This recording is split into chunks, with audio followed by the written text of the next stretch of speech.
O'zbekistonliklar qachon Oyga uchadi? Bugun shu haqda gaplashamiz. Kim hayotida bir O'zbekistonliklarga birinchisi gaz svet be chiroqdan qutulsinlar. Millat Oyga uchadi deysan, televideniyada faqat aldaydi, millat. Yolg'on va yana yolg'on. Sevimli telekanali Oyga uchmoqchi. Lekin millat qishki kuni bo'lsa gaz bilan svet yo'q. Tuya hammomni ojiz qilibdi deydi. Shu ahmoqni o'zini maqtaydi, ahmoqni chunki hech kim maqtamaydi. Bular faqat o'zini o'zi xursand qilib yuradi, Oyga uchamiz deb bular.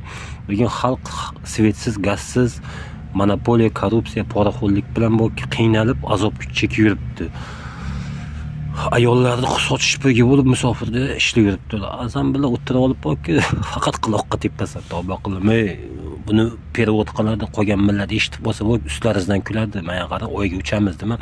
Avval boshda svet bilan gazni, keyin monopoliyani, korrupsiyani yo'qot. 2-darajali emas, 10-darajali. Billar bu yerda yurib bo'lib osmonga uchaman deysan. Gazni, svetni billar buni, mana millimit, pimit, короче, jarima-parimalar yo'qotib keyin Oyga uchtasan. Televideniya. Hayır, sizlarni hech kim ko'rmaydi o'zi.